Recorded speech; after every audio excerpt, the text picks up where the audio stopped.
And now, the Hall of Fantasy. Welcome to the Hall of Fantasy. Welcome to the series of radio dramas dedicated to the supernatural, the unusual, and the unknown. Come with me, my friends. We shall descend to the world of the unknown and forbidden. Down to the depths where the veil of time is lifted, and the supernatural reigns as king. Come with me and listen to the tale of the Castle of Lavaca.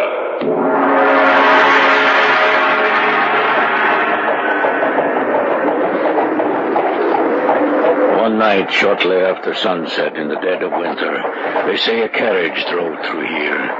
A carriage drawn by 4 cold black horses. The carriage, too, was black, and the driver was clothed in a livery of black.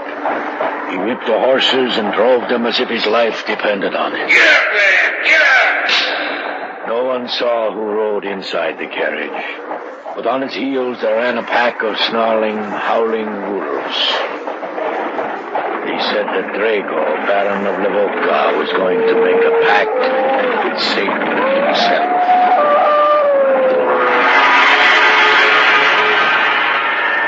In just a moment, the Hall of Fantasy will present the Castle of Lavaca. And now for tonight's story, an original radio drama by Richard Thorne entitled The Castle of Lavaca.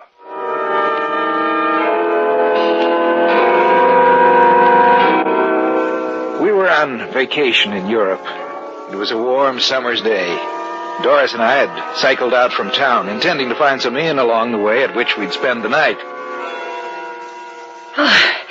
What time is it, Grant? Let me see. It's about a 4:15, Doris. I think we better find some place to stay before it gets too late. Well, according to the map, there should be a little town about a mile away from here. Grant? Yes, dear? Look, over there. Where? Right over there. Hey! Why, it's an old feudal castle. That's just what it is. Hey, let's stop a minute. Right. Well, will you look at that? Oh, I've never seen anything like it. It looks like like history come to life. A walled fortress. Look at those 3 towers rising up from the walls. The whole thing seems to have been built in the form of a triangle. There only seems to be 3 sides to it. Well, from what I can see from here, it looks to be in pretty good condition. I wonder how old it is. Hey, Dor, I've got an idea. It's too late tonight, but why don't we find the inn and then tomorrow morning see if we can't go through that place? That sounds pretty good. As a matter of fact, I wouldn't mind spending a day or 2 around here. It's beautiful country. Well, I say we do it. What about you? Oh, you twisted my arm. Grant? Yes, dear? Maybe we shouldn't. Shouldn't what? Shouldn't go through that place. Well, why not? I don't know. It's just that suddenly I felt cold inside. You're just remembering a lot of stories about old castles and ghosts. There's nothing to worry about, Dor. The man who probably built that castle and all his descendants are only memories now. And memories can't hurt you.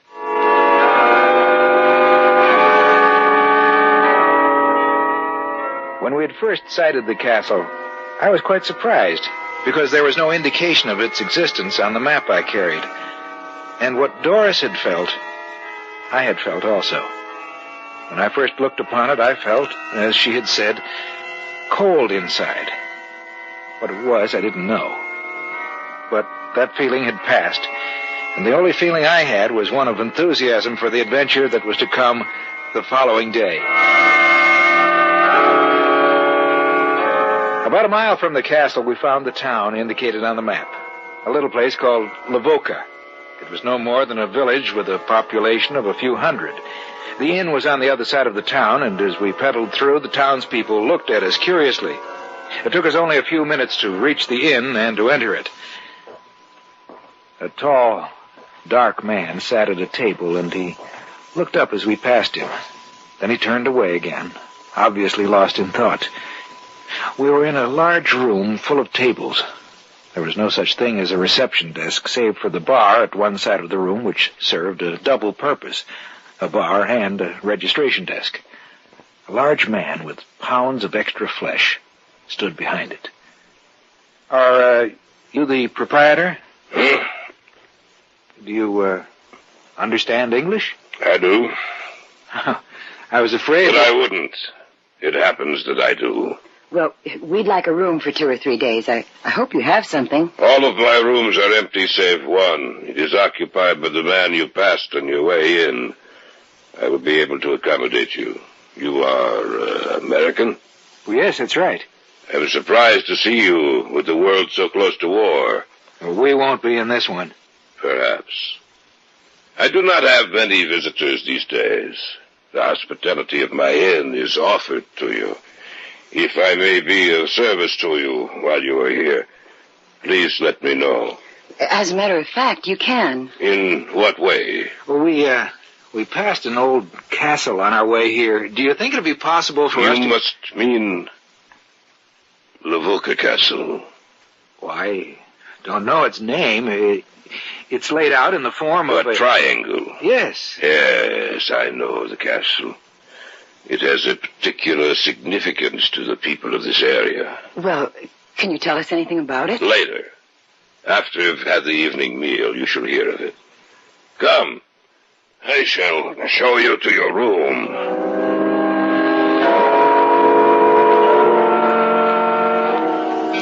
As he led us upstairs to our room, we passed again the man who sat alone at the table.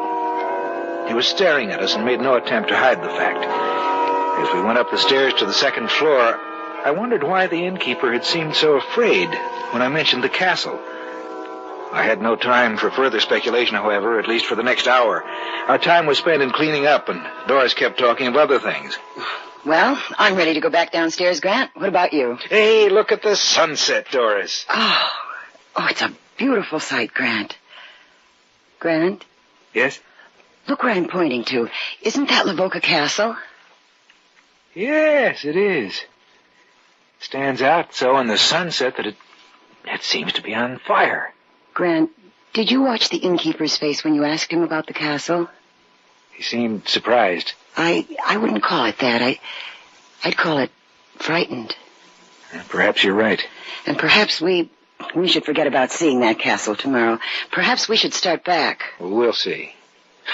You know, Dora, you make it seem so serious.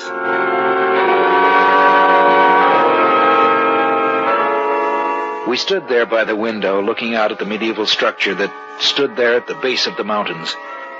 That afternoon, when we had first seen the castle, it had seemed to be a beautiful relic of a dead past. But as we watched it, bathed in the redness of the setting sun, it seemed to be a mass of molten rock. Little by little, the sun slipped down, and the gray shades of dusk moved out towards the castle, advancing slowly, covering the walls with the dark shadows of night. And then it was gone from our sight, swallowed up in the darkness. I had a fantastic thought for a moment that Lavaca Castle was the dwelling place of death.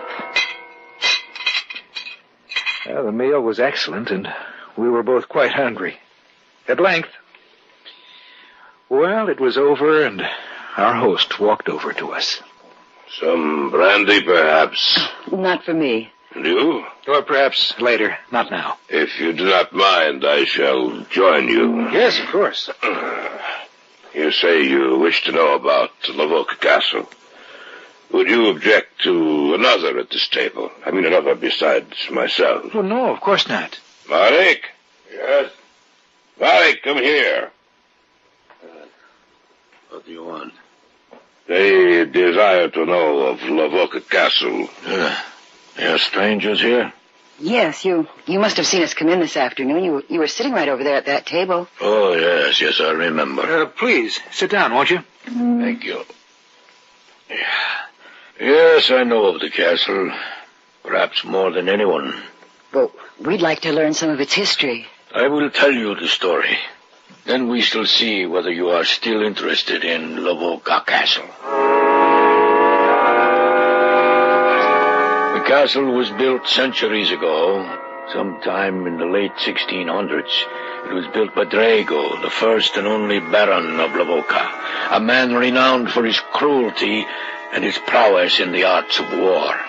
War was his life, the only life he knew, and he lived for the feel of a strong blade in his hand. He lived for one purpose: to kill. It is said that the only thing Drago feared was death. He dealt with it almost every day of his life, yet he feared it. He feared the day that he would die. It is said that he made a pact with Satan himself so that he would not die. This is the legend. One night, shortly after sunset, in the dead of winter, they say a carriage drove through here. A carriage drawn by 4 coal-black horses. Get up there! Get up! The carriage, too, was black, and the driver was clothed in a livery of black. He whipped the horses and drove them as if his life depended on it. Get up there! Get up! No one saw who rode inside the carriage, but on its heels there ran a pack of snarling, howling wolves. Those who saw what happened that night were frightened almost to death. The carriage drove straight to the gate of Lavaca Castle. And the huge drawbridge was lowered to admit an entrance. The carriage rumbled across it, but the pack of black wolves stayed outside. They stayed outside, and the sound of their howling voices drifted back to this town, and the people were afraid. People looked up towards the castle, and they said it was bathed in an eerie luminescence. The visitor to the castle was there for the better part of 3 hours. And then the drawbridge was lowered again, and the carriage rumbled out. It seemed to be going even faster. And the driver whipped and drove the horses. Get up there! Get up! Till their mouths were white with foam and their eyes wide with fear. The carriage rushed through the center of the town, and the people were so afraid they turned their eyes away, lest by looking upon it they should die.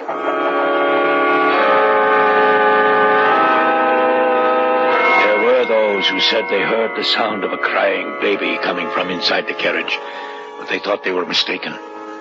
The following evening, the news was brought to them that the Baron's son had disappeared and was nowhere to be found. And as the man stood before them, telling the townspeople of what had happened, the shadows grew together in the night, and from the distance they heard...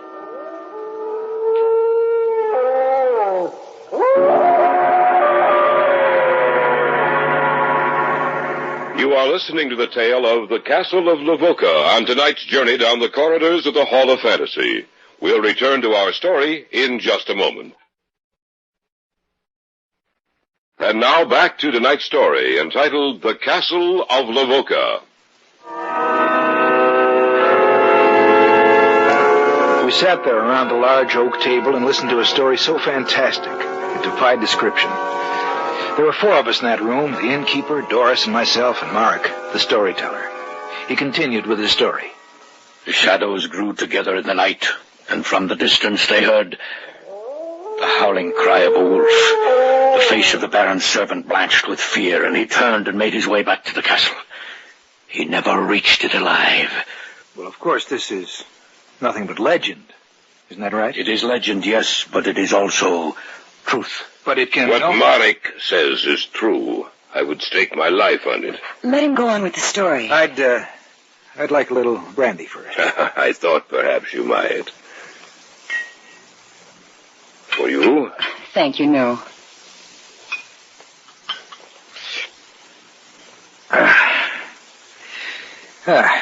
Now then, go on with your story. By your leave. As I said, they found the servant outside the castle gate, and there was a great uproar about his death. But the Baron issued an edict that it was never to be discussed. And of course the people obeyed him, for by now they lived in superstitious fear of the Baron. I must add that the night the carriage appeared, that night the Baron's son was carried away. The war began. Of course, the Baron went off to the war and distinguished himself in the field. The war was over in due time, and the Baron returned to Lavaca Castle. He lived a quiet life in the years that followed. But 21 years to the night his son disappeared, it happened again. Again it was a cold winter's night. The snow crunched under your feet, and the air was brisk and biting. From the north, the wind began to blow. Then from out of the night, the carriage appeared again. It was exactly the same as that which had happened 21 years before. Get up! Get up there! It was the same driver, the same carriage, and it even appeared to be the same horses. It flashed through the town and up the road leading to the castle, and in the back of it, the devil dogs ran, snarling and howling. Until the carriage rolled into the castle, and they sat outside as they had a generation before. But it was not for long, for in a few minutes the carriage appeared again. Get up there! There was no doubt about it this time, for very clearly the townspeople heard... No, let me go! Let me go! In the name of...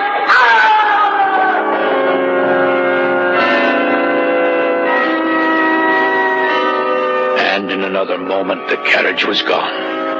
The following day, the townspeople learned that the Baron's wife had disappeared. They knew who had come to claim her. That night, war broke out in Romania, and the Baron hastened to join the conflict. If I understand you correctly, both times the carriage appeared, war broke out? That is correct. What happened then? Just as he had done before, the Baron distinguished himself in the war and returned to Lavaca Castle. By this time, the Baron was almost 60. Peace reigned for a period of 40 years, and sometime during that time, the Baron disappeared. He died? I say he disappeared. Well, when did he die? There are no records of his ever dying. They say he lies at rest in one of the catacombs beneath the castle, waiting. Waiting? Waiting for what? Waiting for the war. The war? The black carriage has appeared each time war begins, no matter where it happens. And in each war there has been a report of a man who calls himself Baron Lavaca, fighting in the battles. That's fantastic. Call it what you will, but when the last war began, the carriage appeared and drove straight up to the castle. I was but a boy then, and I saw it with my own eyes. The night before that, we heard the wolves. Each time the carriage appears, the wolves appear the night before, to warn us of its coming, to let us know we should guard ourselves. Now that you have heard the story, do you still wish to visit Lavaca Castle? No. Yes. I don't care what you say. I can't bring myself to believe your story. I think it's nothing but superstitious nonsense. But, Grant... I'm sorry, darling. But I want to visit that castle. If you want, you can remain here. No, I'll go with you. What about you, Mark? Will you show us the way? Enter the castle with us? You say that in such a way that if I were to refuse, I would appear to be a coward. I shall go with you, American. Tomorrow afternoon will be all right with you? Yes. Let us have a drink to your trip. That's a good idea. Will you join us, madame? Yes, I will. All right, then. To your trip tomorrow. To Lavaca Castle. To Lavaca Lavaca Castle. We went upstairs to our room shortly after that. The story Mark had told had been quite long, and the hour was late. We went to bed, yet neither of us could sleep. Grant. Yes, dear. Don't you think we should go home soon? Why? Well, how long have we been over here? Since the middle of May. Well, this is August 30th. I've seen enough of Europe. I want to go home. I think 3.5 months is enough time to spend... Well, all right, Dora. When we get back to Murat's, we'll make arrangements to go home. Good. About tomorrow... What's that? What? I heard an animal outside. Oh, that was just a dog, Dora. Go to sleep. All right. Good night. Good night.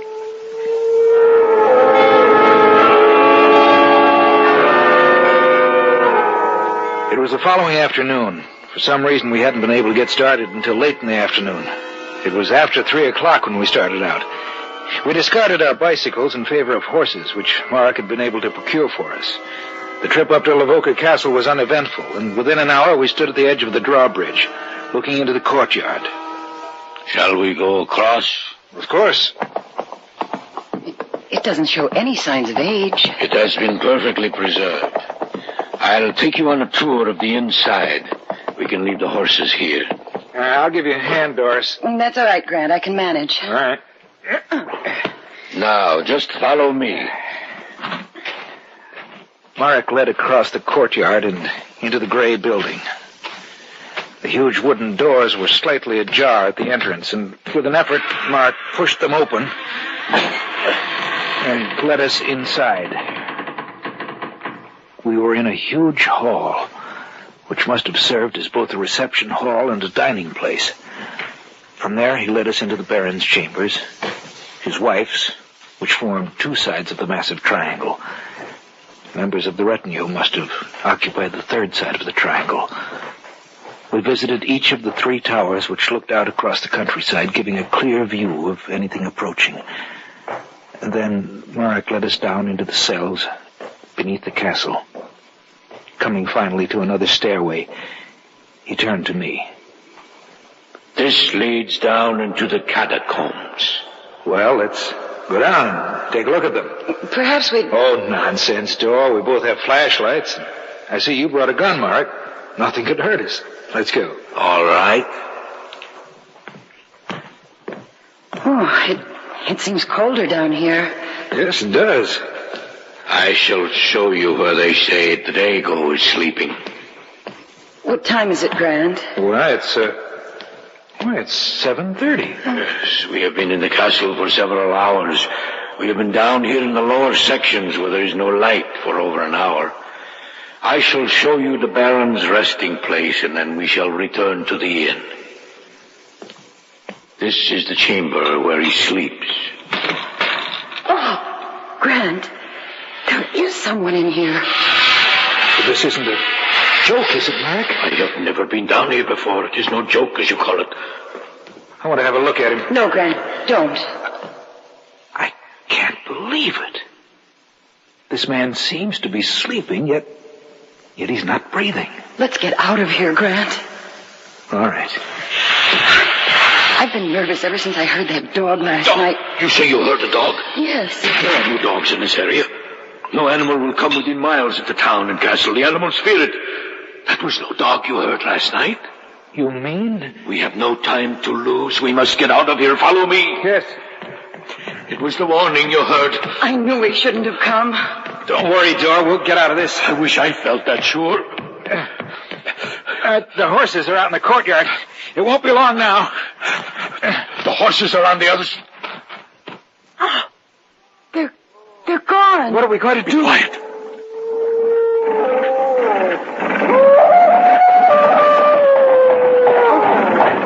Get back over here in the shadows. Yes. Perhaps you will not see us.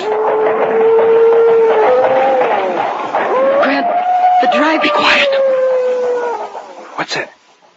What's that noise? I don't know. The driver's pointing to the doorway. Oh. Grant. It's the Baron. Baron Lavaca. He's walking towards the carriage. Quiet. He's looking this way. Oh, he's turning away. He's getting into the carriage. Get up! Get up there!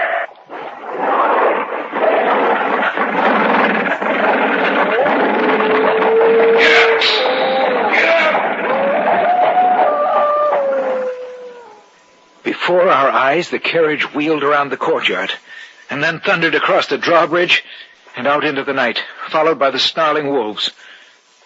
We found our horses later and went back to town. When we returned to the inn, the innkeeper was relieved to see us. The carriage drove through here a while ago. I thought you'd all be dead. Providence must have had an eye on us. Well, it will happen tomorrow. What will happen tomorrow? The war. The war will begin. The innkeeper was right. The night we saw the carriage in the courtyard of the Castle Lavaca was August 31st. On September 1, 1939, the Germans marched into Poland and the Second World War began.